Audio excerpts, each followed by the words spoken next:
আসসালামু আলাইকুম। সবাই কেমন আছেন? আশা করি যে যেখানে আছেন সবাই ভালো আছেন। তো লাইক, কমেন্ট করে আশা করি আমার পাশে থাকবেন। আজকে আমি একটু ভিন্ন টাইপের রান্নাটা করতেছি। ভিন্ন টাইপের না, এই রান্নাটা কিন্তু আমি আরেকবারও করছিলাম।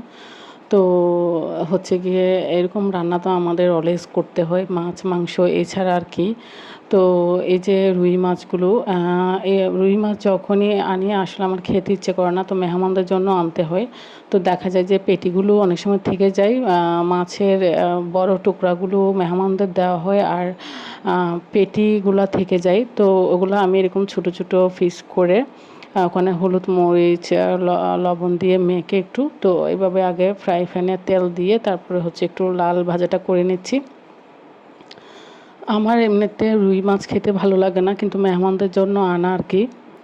তো বাকিটুকু তো অবশ্যই খেতে হয়, এত দামি মাছ ফেলে দেওয়া তো যায় না। তো তাই জন্য চেষ্টা করি একটু ভিন্ন টাইপের করে রান্না করলে হয়তোবা এর স্বাদটা ভিন্ন হবে। তো এই তো ফ্রাই প্যানে পেঁয়াজ পেস্ট, রসুন পেস্ট দিয়ে দিলাম। আর হচ্ছে গিয়ে একটু কষিয়ে কাঁচা ভাব চলে গেলে একটু হলুদ গুঁড়ো আর মরিচ গুঁড়ো দিয়ে দিলাম। আর একটু ধনিয়ার গুঁড়া, হালকা একটু ধনিয়ার গুঁড়া একদম হালকা পরিমাণে দিয়ে দিলাম। আপনারা খেয়াল করছেন কিনা জানি না। তো পরিমাণ মতো হচ্ছে গিয়ে লবণ দিয়ে দিলাম।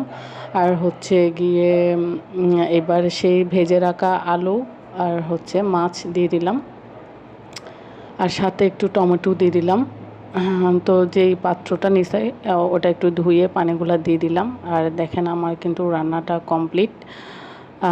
ধনেপাতা দিয়ে জাস্ট নামিয়ে ফেলবো।